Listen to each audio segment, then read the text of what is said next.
મિત્રો સ્વાગત છે તમારું નવા બ્લોગમાં. અને અમે બે માં દીકરો છીએ ને તોય અમારે બેયને અલગ અલગ શાક બનાવે. કારણ કે હું તો નથી કહેતો પણ મારી મમ્મી બનાવે. હવે કઈ કારણથી બનાવતા હોય ભાઈ તને મારી એને મેચ નથી આવતો કે તને શાક હું જે મને ભાવે એ નથી ભાવતું તને ટમેટા મગનું શાક ભાવે ને હવારથી મગ ખાઈને જાણતો. હા તો મને ટમેટાનું શાકથી હું પકડાઈ જાઉં. જો કાલે આંબલી ખાધી ને થોડીક તોય પકડાઈ ગઈ. આ જો આ ટમેટાનું શાક છે મિત્રો, ઓલું મગનું શાક છે. એટલે પર્સનલ છે ને બેયના અલગ અલગ શાક. હવે ઘરમાં બે જણા છે આખા તો ડેઈલી છે ને લગભગ મારા ખ્યાલથી એને અલગ અલગ શાક થાય છે. જો સવારે મગ વૈધા હોય તો અમે છે ને સવારે કઠોળ ખાવાનું ચાલુ કર્યું કે કઠોળ આપણા માટે હેલ્ધી. હા મેં ચાલુ કર્યું, મેં કઠોળ ખાવાનું ચાલુ કર્યું ડેઈલી. તો વધારે બાપી નાખે કારણ કે મારા મમ્મીનો હાથ તમને ખબર જ છે કે બાયુનો હાથ છે ને ભાઈ ઓમ બાયુનો તો ના મોટો હોય પણ કોક આમ જીવના લેરી માણો હોય ને તો એને છે ને વધારે જ વસ્તુ થઈ જાય. કોઈ દી છે ને ગમે એવું નહીં કે આમ પરફેક્ટ વસ્તુ થઈ વધારે જ થઈ જાય, ગમે એટલું કરે જ થાય. એટલે હું એટલે એમ કહું ને કે ભાઈ એટલા જ મગ જ હે ને બાપ છે બરાબર, તો એટલા મગ ના થાય, વધીને વધારે મગ થઈ જ જાય. એટલા હે ને થાયડી એક મગ કરી નાખે. તો હવે જેટલા મગ વહી ગયા ને તો પાછું એને અત્યારે શાક કરી નાખ્યું. જો એને મારા હાટું ટમેટાનું શાક કર્યું. ટમેટા કેટલાનો ભાવ છે તને ખબર છે? તો આપણે તો ખાઈએ ને, આપણે ખાઈએ. આ તો તને ઓછું શાક જોઈએ એટલામાંથી તાર શાક વધશે. હા એટલે આપણે ઓછું જોઈએ ને એટલે શાકમાં અત્યારે 15 રૂપિયાનો એક ટમેટો આવે, 30 ના 250 છે, 120 ના કિલો ટમેટા છે અત્યારે. એ તો આપણે નાનું કુટુંબ નાનું ફેમિલી છે ને ટમેટાના ખાવા પોહાય ટમેટાનું શાક. એવું કાંઈ ના હોય. હવે ટમેટાના શાક કે ગમે હોય આપણે તો કાજુનું શાક ખાવું હોય. મેં એમાં કઈ કાજુનું શાક ખવાય એમાં શું છે? જ કહેતો એક દી પનીર ટીકા તને બનાવી દઉં. પનીર ટીકા મને ના ભાવે. મને ન ભાવે પણ તને ખાવું હોય તો એક દી શીખવું છે મારે. તો અમે બનાવશું પણ હવે હેને જા બે શાક બને હે. પછી આમ તમે જોતા હોય ને તો તમને બધા એમ લાગતું આ તો જો શોખીનના દીકરા અમારા આડોશ પાડોશ વાળા કે શોખીનના દીકરા બહુ હે એટલે ભાઈ ફેસિલિટી બહુ કરે.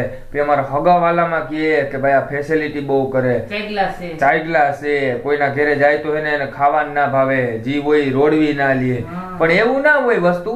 આમ ભાઈ શોખ હોય તો ભાઈ કરતા હોય. હું ભાઈ જો જેને જેવો શોખ, અમને ખાવાનો શોખ વધારે કે આમ ખાવામાં છે ને આમ સારું વસ્તુ લેવું જોઈએ. જો તમે ડેઈલી મારો વિડીયો જોતા છો, જે ના જોતા હોય આગળના વિડીયો જોજો બરાબર. કારણ કે તમે ડેઈલી મારા જે રેગ્યુલર વિડીયો તમે જોવા હો ને એ માણસને ખબર જ હશે કે અમારા ઘરમાં આ છે મિષ્ટાન. આમાં મિષ્ટાન હોય, આ સંભારો હોય, આ શાક હોય, પછી ભૂંગળા હોય, છાશ જોઈએ, હરેક વસ્તુ અમારે છે ને એક ભલે જોઈએ થોડુંક એટલું જ વસ્તુ જોઈએ પણ બધી વસ્તુ એને પરફેક્ટ રીતના જોઈએ. એટલે આમ ભાઈ છે ને સ્વાદ લેવામાં મજા આવે. બીજું કઈ વસ્તુ વધારે શોખીન છે.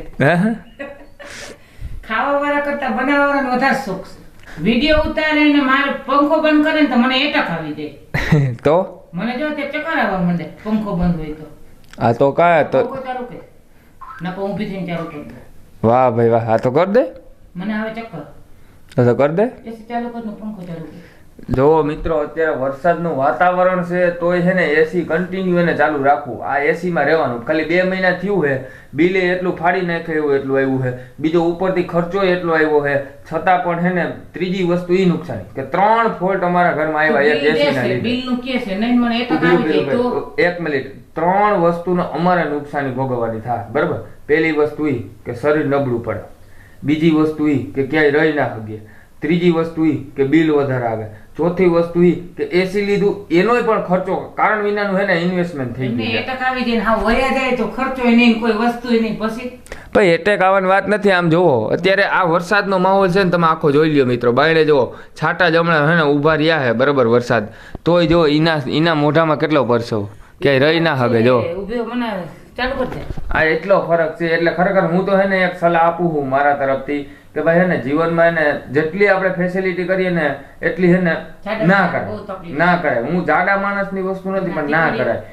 આપણું જીવન એવું હોય ને કે ભાઈ આપણે આમ પરફેક્ટ રીતના રહી શકતા હોય અને આપણે ક્યાંય બીજે કઈ બહાર એવી વસ્તુ કરવા ના હોય તો એ ઓફિસ વર્ક કરતા હોય તો હે ને એસીની જરૂર છે, બાકી અત્યારે નથી. તો મિત્રો તમને આ વ્લોગ કેવો લાગ્યો કોમેન્ટમાં જરૂર બતાવજો. ચેનલ પર ન હોય તો સબસ્ક્રાઇબનું બટન જરૂરથી દબાવી દેજો. તમે યાર વિડીયો જોવો આખો મને ખબર છે, તમે બધાય વિડીયો જોઈ લો પણ એક લાઇકનું બટન દબાવો જેથી અમને ખબર પડે કે તમે છે ને અમારા વિડીયો જોવો હો અને ગમે છે બરોબર. તમે લાઇકનું બટન નથી દબાવતો તો મને નથી ખબર પડતી. એમાં જો 2 ઓપ્શન આપેલા છે, ડિસલાઇકનું છે ને લાઇકનું છે. તો તમને ના ગમ્યું હોય તો ડિસલાઇક પણ આપો જેથી મને ખબર પડે કે હે ને તમને કેવા વિડીયો ગમે છે તો મિત્રો એ ખરેખર તમે દબાવી દેજો લાઇકનું બટન, બરાબર. એને ચેનલ પર નવો હોય તો સબસ્ક્રાઇબનું બટન જરૂરથી દબાવી દેજો. અને કોઈ પણ નવા માણસ પણ જોતા હોય તો સબસ્ક્રાઇબનું બટન જરૂરથી દબાવી દેજો. કારણ કે અમે હે ને અવાનવા નવા વસ્તુ તમને દેતા રહેશું. અને અમારા જીવનમાં શું શું હે ને પ્રોબ્લેમ આવે છે, સુખ આવે છે, દુઃખ આવે, એ તમને આ અમારા હે ને વિડીયો થ્રુ તમને બધાને દેખાડતા રહેવું. તો અમે મળીએ અવાનવા નવા વ્લોગમાં. Bye bye.